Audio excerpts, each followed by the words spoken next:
membuat satu julukan. Akhlak itu apa sih sebenarnya? Pelajarannya seperti apa? Mereka semua tidak ada yang bisa menjawab. Jadi perdebatan. Yang akhirnya mereka semua bertawasul, kanjeng baginda Rasulullah salah satu dari mereka yang mendapat gambaran. Akhlak adalah meyakini bahwa hidup mati kita dipantau sama Allah. Itu akhlak. Ketika kita merasa CCTV-nya nyala, akhirnya kita akan punya rasa malu. Kita mau nakal malu, mau nyolong malu, mau nipu malu, karena kita nyalahin. Inilah akhlak sesungguhnya.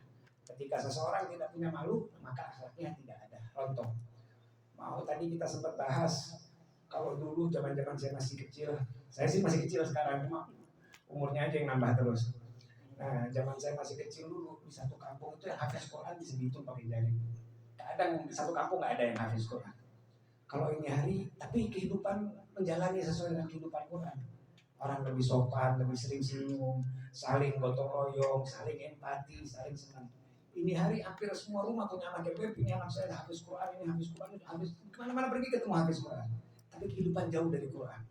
Ini hari lebih banyak orang hijrah, lebih banyak orang pakai sarung, baju koko, anak muda-muda. Dulu saya masih ABG, kalau suruh pakai sarung, kalau nggak Jumatan paling malas. Anak saya sekarang masih umur 25, kemana-mana pakai gamis, pakai kopiah putih.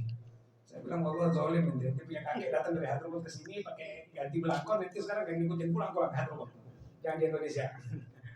Nah, karena sekarang lebih mengedepankan bungkusan, yang akhirnya terjadilah sekat-sekat yang kita lihat. Ini ada Islam NU, ada Islam Muhammadiyah, ada Syiah, ada Sunni, ada radikal, ada halus, ada sufi, tarekat. Saya bergabung di satu organisasi namanya Jatman, Jamiah Mu'tabarah, Ahlu Tarekat Mu'tabarah Nahdiyin. Itu di dalam tarekat itu ada 55 yang terdaftar mengikuti tarekat mentok. Satu dunia ini anggota tarekat kalau nggak salah ada 150 kubu. Dari kubu ini pecah lagi, akhirnya kita disekat-sekat jadi kecil-kecil. Karena kita akhirnya menjadi persatuan komunitas. Sedangkan udah sering kita mendengar bahwa Rasul wa arsalnaka ila rahmatan lil alamin, rahmat bagi alam semesta. Korelasinya pembahasan ini sama jasanya Syekhana Al-Maghfirah. Beliau telah menjalankan ajaran Rasulullah. Bukan mencekokin orang dengan dogma, bukan mengajarkan kamu harus begini, kamu harus itu, urusannya hakim. Dan sebaik-baiknya dan seadil-adilnya hakim adalah Allah itu sendiri. Nah ini hari banyak terutama di kalangan anak muda untuk mulai mempelajari, kalau bahasa Jawanya remongso iso atau iso remongso, merasa bisa tapi tidak bisa merasa.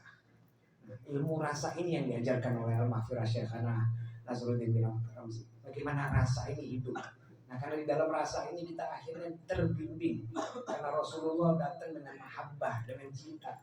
Ini hari sering saya dengar, antum kok ngaku-ngaku turunan Rasul? Siapa yang ngaku turunan Habib? Bukan. Anak yang bebek, anak turunan Nabi Adam, jelas. Anak yakin, anak manusia 100%. Nggak ada campuran sama Darwin, sama monyet, nggak ada. Insya Allah kalau dicek DNA-nya nggak ada DNA monyet di badan anak, insya Allah.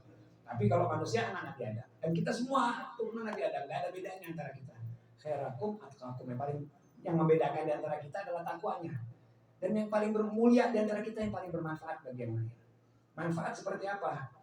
Ini hari kita nyolong, korupsi, bisa bagi-bagi duit santunan. Oh, orang masya Allah baik. Gak ada. Allah nggak bisa dibohongin. Hak batil. Tidak bisa ada permainan mau dibungkusnya kayak apa, tetap yang bau-bau, yang wangi-wangi.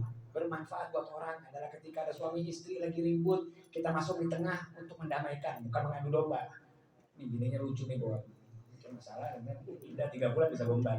Nah ini yang terjadi sekarang. Kebanyakan kayak gitu, datang ke satu guru sampai di situ pulang bukannya damai, ribut, pecah cerai.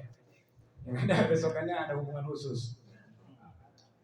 Bagaimana caranya solusi? Orang dalam keadaan utang piutang, punya utang banyak, datang langsung dikira antum potong ayam, cari ayam ini ayam wali, nanti anak potongnya insya Allah besok baca ini la ilaha illallah 100.000 kali, besok baca Qur'an 40.000 kali, insya Allah malam Jumat atau Jumat nanti jangan tidur, terus jam 12 malam nanti akan datang bentuk cahaya pakai tangan panjang dia kasih ini. Nah ini halu-haluan. Akhirnya bikin orang kayak dokter gigi zaman sekarang, tambal sementara. Pulang sakit lagi. Nah, tugasnya guru memberi solusi. Kamu punya utangnya harus dibayar. Bagaimana cara bayar? Blocking mental di kepala, mental block, yakin bahwa Allah Maha Memberi. Suatu waktu di Baghdad kumpul semua para ulama membahas barometernya doa terkabul itu seperti apa. Akhirnya satu ada yang bilang, Doa yang terkabul itu ketika kita udah bersih dari dosa.